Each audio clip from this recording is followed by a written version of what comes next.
viens à mon aide. Seigneur, viens vite à mon secours. Gloire au Père, au Fils, au Saint-Esprit, maintenant et toujours. Dans les siècles des siècles, Amen. Alléluia. Viens, Esprit Saint.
Psaume 118, strophe 19. Tu es proche, Seigneur, hors ta parole, sauve-moi. Tu es proche, Seigneur, hors ta parole, sauve-moi. J'appelle de tout cœur, réponds-moi. Je garderai tes volontés. Je t'appelle, Seigneur, sauve-moi. J'observerai ton témoignage. Je devance l'aurore et j'implore. J'espère en ta parole. Mes yeux devant se réveillent. Pour méditer sur ta promesse. En ton amour, écoute ma voix. En tes jugements, vivifie-moi. Ils s'approchent, mes infâmes persécuteurs. Ils s'éloignent de ta voix. Tu es proche, toi, Seigneur. désordre. Dès longtemps j'ai su de ton témoignage, car jamais tu l'as fondé. Gloire au Père, au Fils, au Saint-Esprit, pour les siècles des siècles. Amen. Tu es proche, Seigneur, à ta parole, sauve-moi.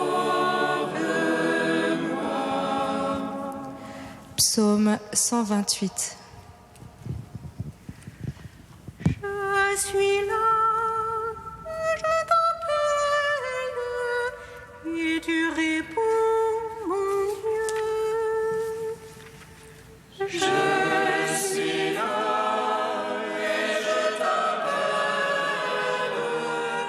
et tu réponds, mon Dieu. Tant ils m'ont traqué dès ma jeunesse, à Israël de le dire. Tant ils m'ont traqué dès ma jeunesse, ils n'ont pas eu le dessus. Sur mon dos ont labouré les laboureurs, allongeant leurs sillons. Mais le Seigneur qui est juste a mis en pièces le jour des impies. Qu'ils soient tous confondus, repoussés,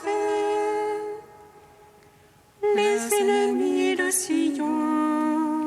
Qu'ils soient comme l'herbe des toits, que aussi le vent d'est. Le moissonneur ne remplit pas sa main, ni le lieur son giron. Et point ne diront les passants, le Seigneur vous bénisse. Gloire au Père, au Fils, au Saint-Esprit, pour les siècles des siècles. Amen.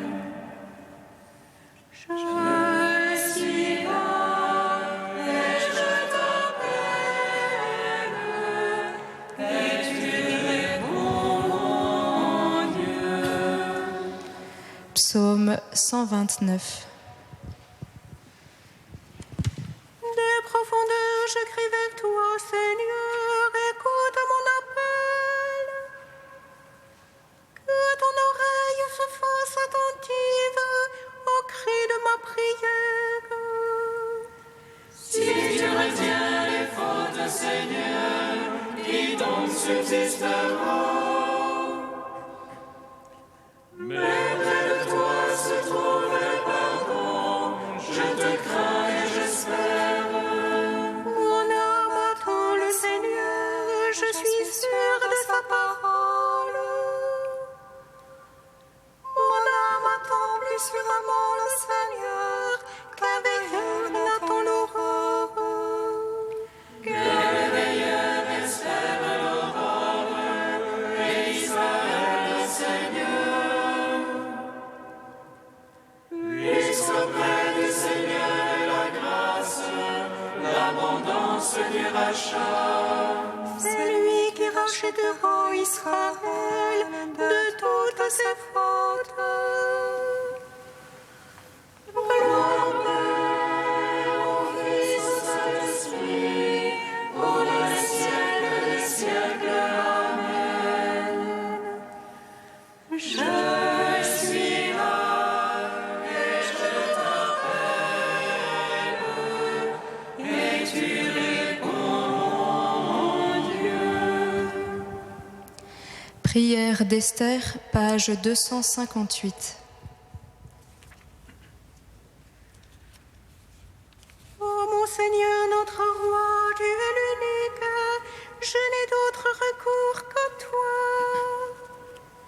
Viens à mon secours, car je suis seule, je jouerai ma vie pour ton nom.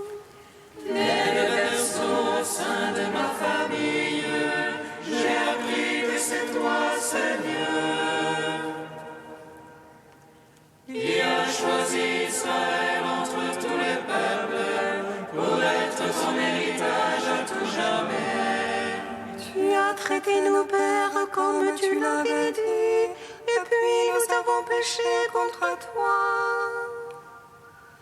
Alors tu nous as livrés aux mains ennemies pour les honneurs rendus à leur Dieu. Mais l'amertume de notre servitude ne suffisait pas. Ils ont mis leurs mains dans celles de leurs idoles, afin de faire disparaître Israël, ton héritage, et clore les bouches qui louent le Dieu unique. N'abandonne pas ton sceptre, Seigneur, à ceux qui ne sont pas. Point de sarcasme sur notre ruine, retourne ces projets contre leurs auteurs. Souviens-toi, Seigneur, manifeste-toi au jour de notre tribulation et de nos peines. Et à moi donne du courage, Roi des dieux et Maître tout-puissant. Et nous, sauve-nous par ta main, viens à mon secours car je suis seule. Je n'ai rien à part toi, Seigneur, de toutes choses tu as connaissance. Ta servante ne se réjouit qu'en toi, Dieu d'Abraham, ô Dieu dont la force l'emporte sur tous. Écoute la voix des désespérés et libère-moi de ma peur. Rends gloire au Père Tout-Puissant, à son Fils Jésus-Christ le Seigneur, à l'Esprit qui habite en nos cœurs, pour les siècles des siècles. Amen.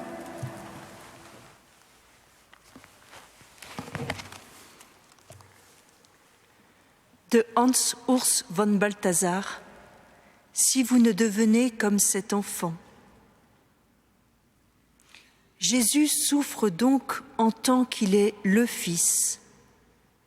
Pour la première fois, on peut entendre de sa bouche, dans sa prière personnelle sur le mont des Oliviers, l'expression enfantine « Abba, Papa ».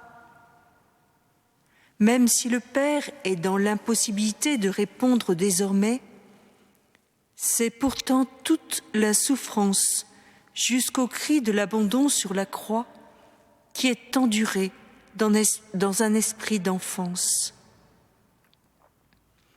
Et une fois que le Fils a subi toute l'horreur du samedi saint, comme un enfant égaré dans une forêt ancestrale pleine d'effrayantes étrangetés, il peut annoncer triomphalement le jour de Pâques : « Je m'en vais vers mon Père et votre Père, vers mon Dieu et votre Dieu. » Désormais, il a obtenu que les siens soient devenus avec lui des fils, ressuscités avec lui et assis avec lui dans le ciel.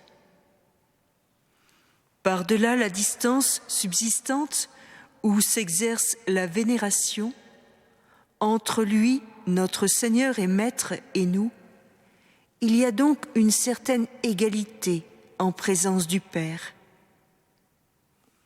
Elle nous autorise à faire dans l'Église ce qu'il fait avec nous. Il nous est permis de le présenter au Père pour nous, de même que lui nous présente au Père. Les mains de l'Église tendent au Père éternel, l'enfant éternel, pour qu'il contemple en tout premier lieu uniquement cet enfant-là, mais ensuite, dans cet enfant, tous les autres enfants que l'enfant entraîne avec lui, pour ne paraître devant le Père sans eux.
Le secours me vient du Seigneur qui a fait le ciel et la terre. Le secours me vient du Seigneur qui a fait le ciel et la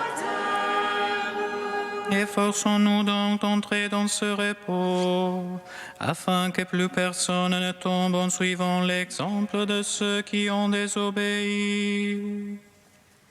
Le secours me vient du Seigneur qui a fait le ciel et la terre. Lecture de la lettre aux Hébreux. Frères, craignons tant que demeure la promesse d'entrer dans le repos de Dieu, craignons que l'un d'entre vous n'arrive en quelque sorte trop tard. Certes, nous avons reçu une bonne nouvelle comme ces gens-là. Cependant, la parole entendue ne leur servit à rien, parce qu'elle ne fut pas accueillie avec foi par ses auditeurs. Mais nous qui sommes venus à la foi, nous entrons dans le repos dont il est dit « Dans ma colère, j'en ai fait le serment, on verra bien s'ils entreront dans mon repos. » Le travail de Dieu, assurément, était accompli depuis la fondation du monde, comme l'Écriture le dit à propos du 7e jour. Et Dieu se reposa le 7e jour de tout son travail. Et dans le psaume, de nouveau, on verra bien s'ils entreront dans mon repos. Empressons-nous donc d'entrer dans ce repos-là, afin que plus personne ne tombe en suivant l'exemple de ceux qui ont refusé de croire. Gloire à toi, Seigneur, gloire à toi. Gloire à toi, Seigneur, gloire à toi.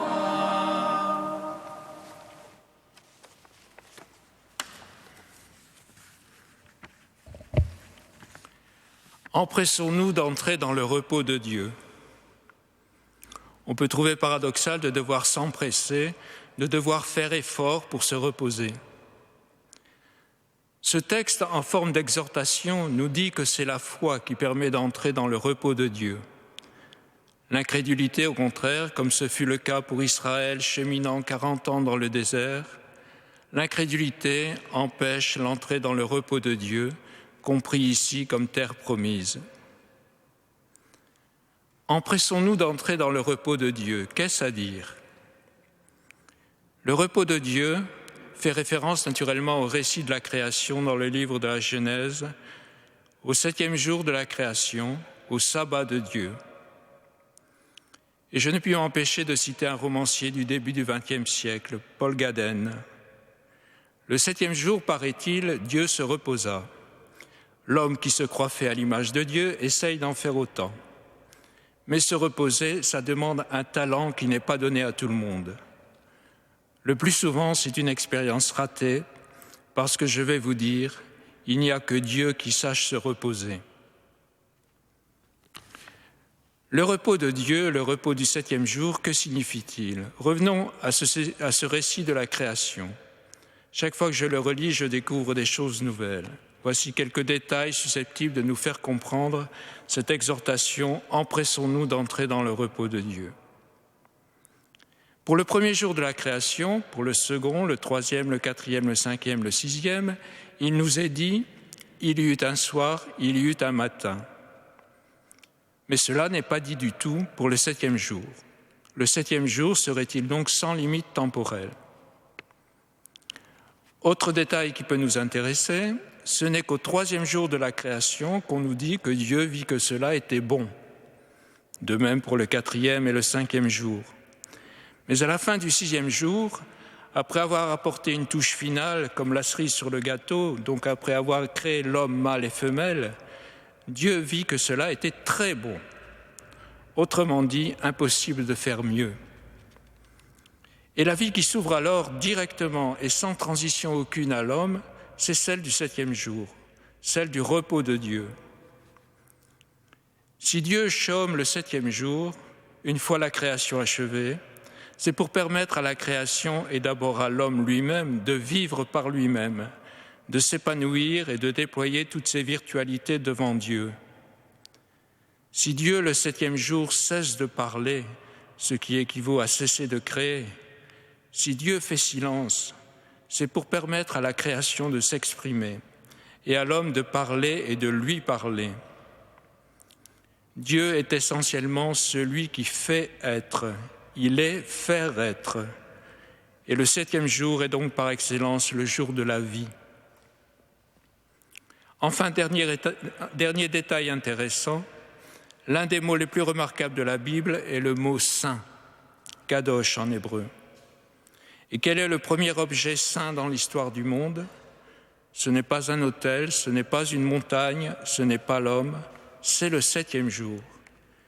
Et Dieu bénit le 7e jour et le rendit saint, au chapitre 2, verset 3, c'est-à-dire séparé, mis à part. Ce 7e jour, ce sabbat de Dieu, ne fait pas nombre avec les 6 autres jours. Il les récapitule tous, pour ainsi dire. Il les transcende. Il est comme la mélodie qui transcende les notes de musique. Entrer dans le repos de Dieu, ce sera donc beaucoup plus qu'imiter Dieu en s'arrêtant de travailler un jour sur 7. C'est participer au repos même de Dieu. C'est donc faire sien le regard de Dieu. Dieu vit que cela était très bon. C'est le regard de Dieu qui voit les choses bonnes. Et voir le bien, c'est voir bien. Ce sera ensuite laisser vivre l'autre, comme l'artiste laisse vivre son œuvre. Avoir le regard de bienveillance, avoir le regard du créatif. Et qui, sinon Jésus, réalisait ces 2 choses à la perfection? Jésus est pour nous le sabbat incarné. Il a toujours respecté le sabbat, mais surtout il lui a rendu sa vraie dimension. Vivre avec les hommes et rester libre. Vivre avec les choses et rester indépendant. Être dans le sabbat de Dieu, c'est entrer dans ce jeu de Jésus avec son Père du ciel. Relisons l'évangile de Jean au chapitre 14e. Jésus s'adressant à Philippe, « Je suis dans le Père et le Père est en moi. » Et nous cessons de redire avec Augustin, « Seigneur, mon cœur est sans repos tant qu'il ne demeure en toi. »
Exauce-nous, Seigneur de gloire. Exauce-nous, Seigneur de gloire. Jésus-Christ, lumière qui brille sur le monde, donne à ton Église de porter ton évangile aux hommes. Exauce-nous, Seigneur de gloire. Jésus-Christ, source jaillissante de vie, Féconde le travail missionnaire de ce jour. Exauce-nous, Seigneur de gloire. Jésus-Christ, ami des pauvres et des petits, rends-nous attentifs à leurs besoins. Exauce-nous, Seigneur de gloire. Ô Dieu saint, ô Dieu fort, saint immortel, prends pitié de nous.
Comme nous l'avons appris du Sauveur et selon son commandement, nous osons dire: Notre Père, qui es aux cieux, que ton nom soit sanctifié, que ton règne vienne, que ta volonté soit faite sur la terre comme au ciel. Donne-nous aujourd'hui notre pain de ce jour. Pardonne-nous nos offenses, comme nous pardonnons aussi à ceux qui nous ont offensés.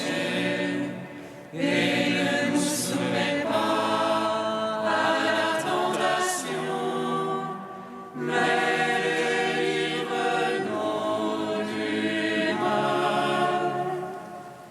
Car c'est à toi qu'appartiennent le règne, la puissance et la gloire pour les siècles des siècles. Amen.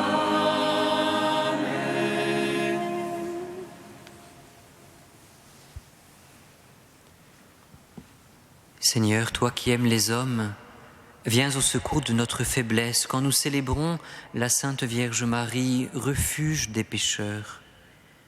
Fais que par son intercession, nous soyons guéris de toutes nos fautes. Par Jésus-Christ, ton Fils unique, notre Seigneur et notre Dieu, qui vit et règne avec toi et le Saint-Esprit, maintenant et pour les siècles des siècles.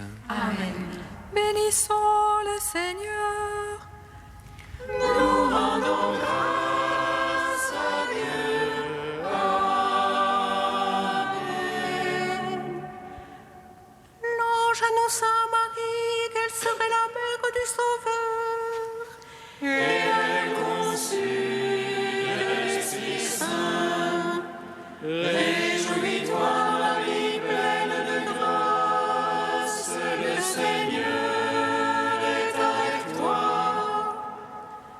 Tu es bénie entre les femmes, et Jésus, le fruit de ton sein,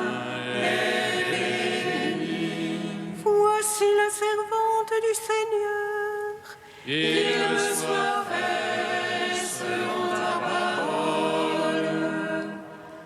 Réjouis-toi, Marie, pleine de grâce, le Seigneur est avec toi. Tu es bénie entre les femmes, et Jésus, le fruit de ton sein, est béni. Et le Verbe s'est fait chair, Et il a demeuré parmi nous. Réjouis-toi, Marie, pleine de grâce, le Seigneur est avec toi. Tu es bénie entre les femmes, et Jésus, le fruit de ton sein, est béni. prie pour nous, Sainte Mère de Dieu. Afin que nous soyons rendus dignes des promesses du Christ.